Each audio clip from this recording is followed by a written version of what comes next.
Ja, hallo liebe Freunde, ich mache ihn mal aus. Hier haben wir einen echten Supersportwagen der 60er Jahre aus dem Jahr 1967.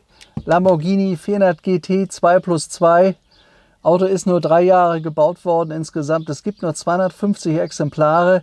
So ein ähnliches Auto haben wir euch ja kürzlich gezeigt. Im durchschnittlichen Zustand, dieser hier ist voll restauriert und hat eine Wahnsinnsfarbe. Ihr müsst euch mal angucken, das ist ein changierendes Braun Metallic mit cognacfarbenem Leder.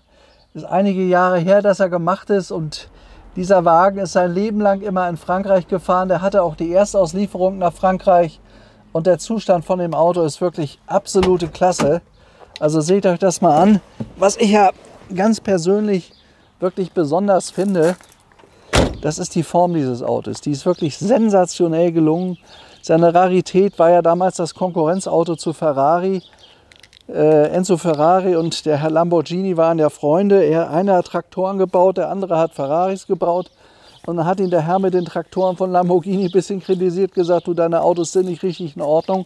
Er hatte ja eine Sammlung und dann ist ihm immer aufgefallen, dass technisch so einiges nicht stimmte. Und dann hat er gesagt, weißt du was, du baust mal deine Traktoren, ich mache meine Autos weiter. Und dann ist er so sauer geworden. Also das zeige ich dir jetzt mal, wie wirklich ein gutes Auto geht, und hat dann diesen Wagen auf den Markt gebracht. So ab 1964 hat dann in dieser Form 58.000 D-Mark gekostet. Der entsprechende 330er Ferrari war für 54.000 zu haben. Und die ganzen technischen Werte waren hier, das ist ja ein echter 12-Zylinder, einfach viel, viel besser. Der Wagen läuft 265 Stundenkilometer und wirklich gute, hervorragend restaurierte Exemplare gibt es nur sehr wenige. Und gebaut worden sind ja nur 270. Und wie sich so ein Wagen fährt, also wir haben ja schon einige verkauft bei uns, den letzten in Anthrazit. Nee, da waren sogar 2 in Anthrazit, wenn ich das richtig weiß. Auch die häufigste Farbe war in dieser Farbe. Es sieht ja sensationell aus. Paul kann vielleicht auch gleich mal ein bisschen näher rangehen, weil die Sonne scheint da gerade so toll drauf. Das hat ja einen Wahnsinnseffekt. Wunderschön, sieht sonst ein bisschen dunkler aus, aber jetzt hier in der Sonne. Also es gibt ja Lacke, die in der Sonne wirklich eine ganz hervorragende Wirkung haben. Hervorragende Wirkung. Er ist so ein Wagen, hier könnt ihr übrigens auch gut sehen, echte Boranis, Top-Zustand.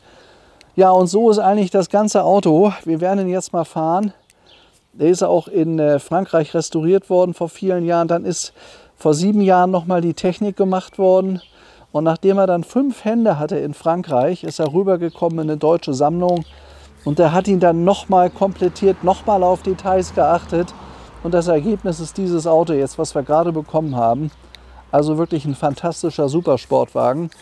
Und die Autos sind ja preislich immer noch in einer Preisrange, sage ich mal, die, meine ich, hat noch einige Luft nach oben. Ich glaube noch nicht, dass wir da angekommen sind. Es gibt ja solche Autos schon, diese nicht, aber andere, die kosten bei Ferrari schon 1 Million und weitaus mehr. Da müsste er als 12-Zylinder auch sein, ist er aber noch nicht. Aber er wird da hinkommen. Schaut euch mal diese irre Form an. Das ist doch legendär, wie das Auto aussieht. Hat neulich einer geschrieben bei den Kommentaren, das sieht von vorne aus wie eine Figur aus der Muppet Show. Das fand ich ein bisschen hart, aber ich glaube, das kann man wirklich nicht sagen. Also er ist wirklich gelungen. Also wenn dann zeitlos, sowas gibt es bis heute noch. Nee, das musst du streichen, das war scheiße eben. Das macht das Auto kaputt. Kann man nicht bringen, nee, geht wirklich nicht, obwohl es lustig war. Also gut, ich würde sagen, wir fahren los. Wo fahren wir hin?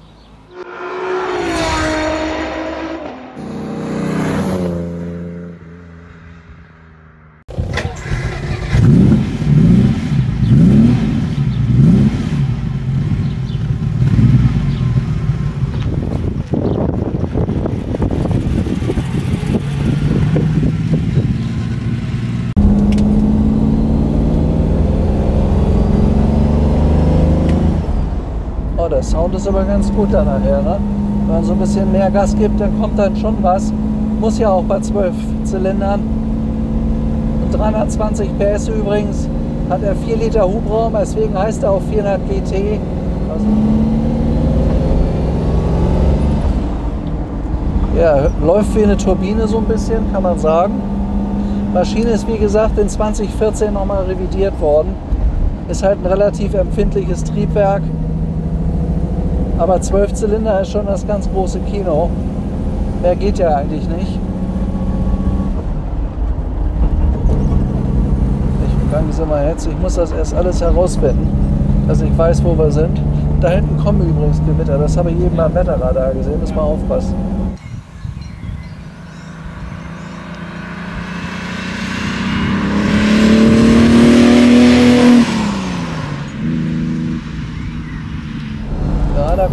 auch gute Bremsen. Bremsen packen richtig gut zu. Das habe ich jetzt mal getestet, hat natürlich 4 Scheibenbremsen. Und mittlerweile kommt da auch was. Also man spürt, dass der 12 Zylinder hat und man merkt, dass der auch richtig giftig zur Sache geht. An die Lenkung muss ich mich noch ein bisschen gewöhnen. 12 Zylinder Maschine ohne Servolenkung, das hat natürlich was. Also man merkt, ich habe das eben gerade gemerkt, dass ich bei uns am Hof rangiert habe, dass er 12 Zylinder hat und dass er wirklich schwer ist auf der Vorderachse. Also das ist ein Fahrzeug, das muss man auch wirklich fahren können. Und da braucht man auch eine gewisse Einarbeitungszeit oder eine gewisse Gewöhnung, so heißt es ja eigentlich, eine gewisse Gewöhnung. Aber von der Form her und vom Design ist der Wagen also jetzt nichts für Feldwege, das ist klar, bei hier oben können wir Ihnen schön zeigen. Muss man ein bisschen langsam fahren, das ist eine alte Panzerstraße hier. Dafür ist der natürlich nicht gebaut, der ist eigentlich gebaut für Autobahn und 250 fahren und das schafft er auch, das spürt man auch. Also Kraft hat er richtig und hat natürlich eine absolut aufregende Form, dieser Wagen. Und ist wunderschön, also ich finde das Design einzigartig. So, halten wir hier oben an, hier jetzt. Ja. Dann geht er nur hier. Ja. Aber die Bremse, die fasst wirklich sofort. Ne? Mal ausmachen, ja, besser. Ne? So, jetzt wollen wir uns das ganz kurz noch mal angucken, wie das hier auf der Wiese aussieht mit bayerischem Hintergrund. Nur was man hier sieht, einmal Karosseria Touring, das von Touring ist ein italienischer Designer gebaut worden, sind damals alle GTs gebaut worden, mehr oder weniger. Dann hier die ganzen Armaturen, wunderschön alles gemacht, ein ganz, ganz tolles Cockpit und zustandsmäßig hier klasse. Das ist gut gemacht worden, auch mit dem Leder hier, mit dem schönen Holzarmaturenbrett hier, der Stier. Erkennungsmerkmal von Lamborghini, die ja bis zu dem Zeitpunkt nur Traktoren gebaut haben, aber sehr, sehr erfolgreich waren. Und der erste Wagen, der erste Supersportwagen, überhaupt Sportwagen, war er hier. Und zwar hieß der erst 350 GT und dann nachher er hier 400 GT.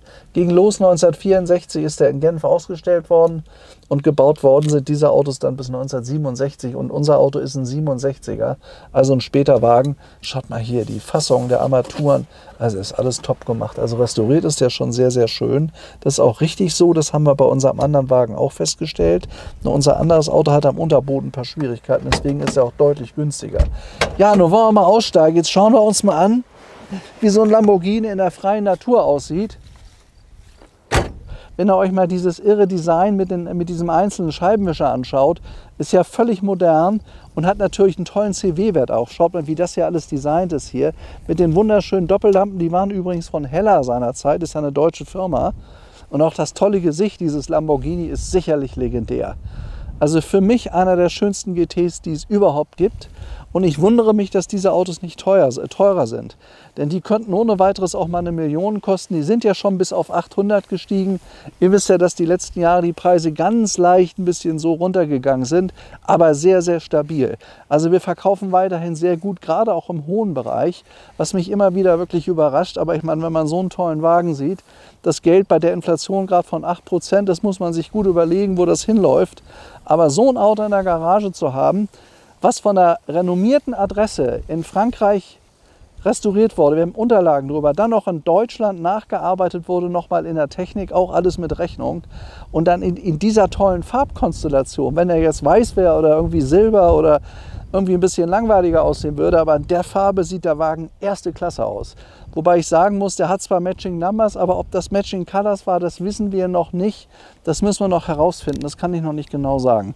Aber sonst der Zustand, wenn man im Detail guckt, toll restauriertes Auto. Und das ist ja schon ein paar Tage her, dass er restauriert wurde. Also insoweit, denke ich, kann man sagen, ist da eine gute Arbeit gemacht worden. Er hat tolle Flächen, er hat einen wunderbaren Lackauftrag. Ganz, ganz tolles Leder, das ist mir aufgefallen. Das ist hervorragend, das Leder. Ja, schaut euch dieses schöne Leder nochmal an. Jetzt geht da zwar die kräftige Sonne drauf, aber es ist farblich wunderschön zur Außenlackierung abgestimmt. Innen hier alles Aluminium, auch hervorragend im Zustand. Hinten ist der Zug für den Deckel da vorne, für den Heckdeckel.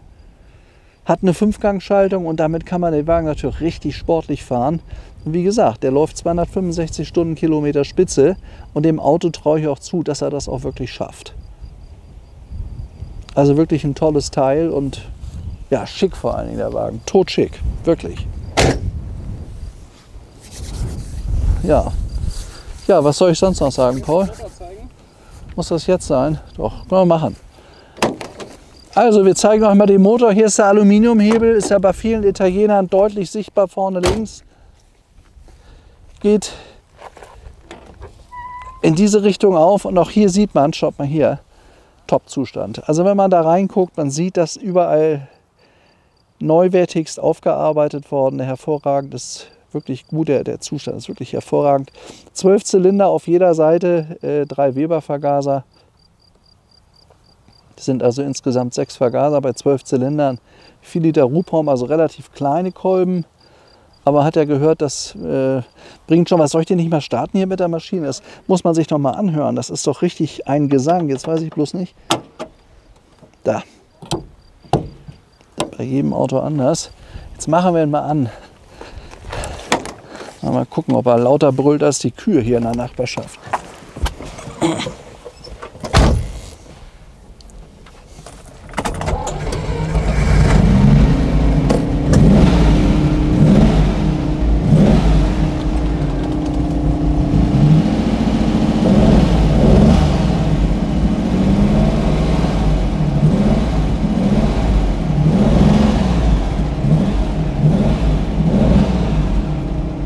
Paul, ich glaube, wir sollten bald weiterfahren. Ich traue denen da nicht. Die haben für 6 Uhr richtig schlechtes Wetter angesagt.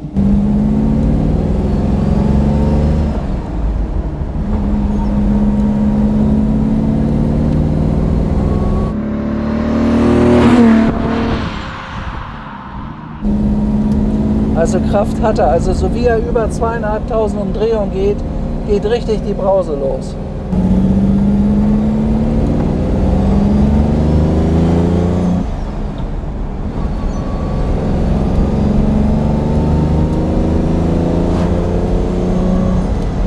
Kraft hat das Auto, aber man spürt auch, dass man ihn gut festhalten muss. Es ist ein sehr schwerer Wagen.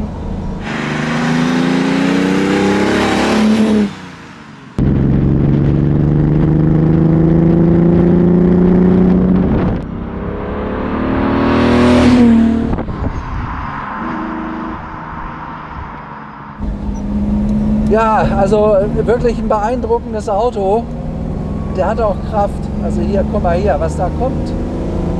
Also das geht richtig nach vorne und er hat auch wirklich tolle Bremsen mit einer super Verzögerung, macht auch genau geradeaus zu, der bricht nicht aus, gar nichts. Aber was man spürt bei dem Auto, wie schwer der ist, der hat ein echtes Gewicht und der hat eben auch keine Servolenkung oder irgendwie sowas. Also man muss ihn richtig fahren können, man muss da auch wirklich richtig reagieren bei dem Auto. Und das bedeutet, man braucht also, ich sag mal, 4 Wochen Eingewöhnungszeit für so einen Wagen. Aber dann mit dem Ding mal richtig auf die Autobahn gehen und 250 fahren, ich glaube, das schafft er. Aber immer schön einfahren, hat eine riesen Ölmenge, die muss erst schön warm werden. So eine Maschine dreht ja hier, schau mal hier, bis 7000 Touren. Das ist ja gewaltig, ne? Bis 7000. Der zieht ja richtig hoch, dieser Motor. Und das ist ein 12-Zylinder-Motor, ganz anders zupackt und zufasst, das spürt man hier. Und dann noch der Sound.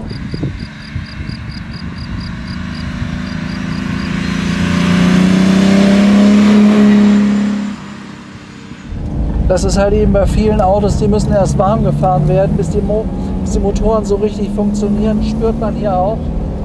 Jetzt ruckelt er auch nicht mehr, zieht schön hoch. Oh, schon geil, ne? Das ist schon geil. Ja. Es geht hier relativ steil hoch, der dampft aber ganz schön ab. Also ich weiß, wie das andere Autos machen. Ein Wahnsinnsding und er liegt wirklich satt und gut auf der Straße. Das überrascht mich. Man hat auch keine Karosseriegeräusche oder Geächze oder Geklapper. Sowas kenne ich öfter mal bei 60er Jahre Autos. Das macht er alles nicht. Also der ist gut beieinander. Aber man merkt wirklich die 12 Zylinder auf der Achse vorne. Das spürt man. Das ist halt ein Wagen, das verlangt von seinem Fahrer noch so richtig aufpassen und richtig gut Auto fahren können. Nicht wie diese modernen Dinger wie der rote hier. Das ist was für Warmduscher. Hier, das ist richtig was für richtige Männer. Jetzt kann man sowas nicht fahren.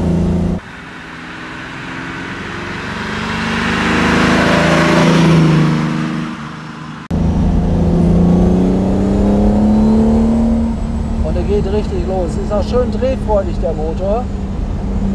dreht schön hoch, aber wie gesagt, unsere Straßen sind ja einfach zu schmal und ich traue mich da nicht richtig drauf zu treten. Dafür ist der zu gewaltig, der Wagen. Aber Aero, was ich toll finde, sind die Bremsen. Das geht da richtig, hat da tolle Verzögerungswerte. Also ein leichtes Auftippen und der fasst sofort zu.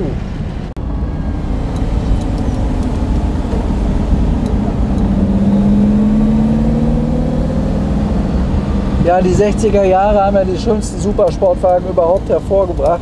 Da gab es ja ein Design, da wurde noch mit Chrom richtig gearbeitet. Da waren diese irren Formen, wie auch bei diesem Auto oder bei den Ferraris aus der Zeit. Die Autos, die haben ja heute, die sind ja auch ohne Ende wertvoll und es geht weiter nach oben. Also ich kann euch sagen, dass international dieser Markt absolut stabil ist. Die Autos sind gefragt, man stellt sie sich weg. Wir haben eben gerade wieder ein Fahrzeug reservieren müssen im hohen siebenstelligen Bereich. Das wird gekauft. Die Leute kaufen sich das.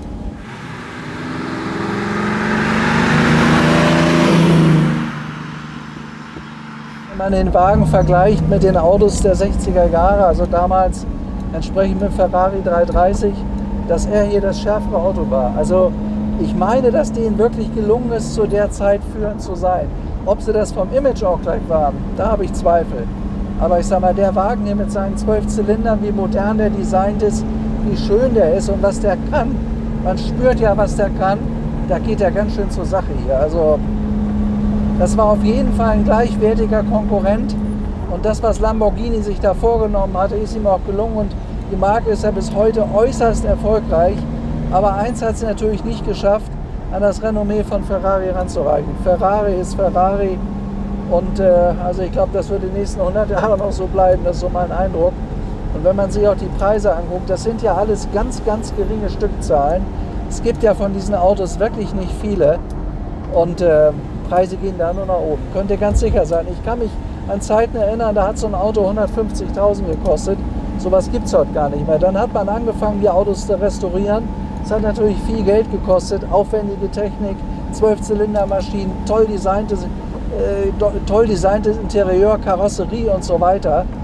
Also, oh, guck mal auf den See, da kommt richtig ein Gewitter. Wir müssen wirklich sehen, dass wir jetzt mal hier Land gewinnen. Siehst du den Sturm da? Ja. Ja, aber dann muss ich ihn sofort reinfahren. Jetzt guck mal den. Oh. Ja. Bei uns zieht hier gerade ein Gewitterchen auf. Ich meine, die gibt es in Italien auch. Oh, jetzt geht es aber hier richtig zur Sache. Naja, aber wir haben hier 320 PS. Also auch mit dem scharfen Wind werden wir fertig. Guck mal, du, das ist aber hier, guck mal, hier, du, der Wind. Da plötzlich Sturm wie an der Nordseeküste hier. Hauaha. Ja, das macht aber unserem Lamborghini nichts. Treten wir nochmal drauf. Er schaltet sich auch schön, also wunderbar.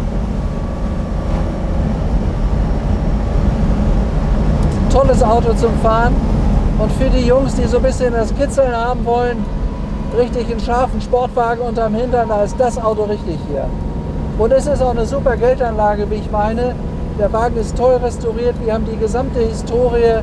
Er ist Matching Numbers, er fährt sich gut. Also mir ist zumindest im Moment kein grober Mangel aufgefallen. Was natürlich nie heißt, dass nicht trotzdem mal einer sein kann. Es bleibt halt eben ein Auto, was 55 Jahre alt ist, darf man nicht vergessen. Aber ein tolles Teil. Also wirklich eine Empfehlung, war auch eine absolut spannende Probefahrt.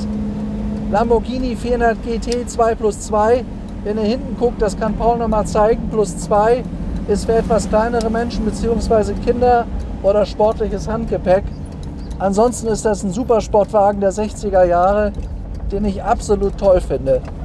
Der Adi hat uns schon aufgemacht, der hat schon gemerkt, gleich in die gute Stube mit dem Auto hier.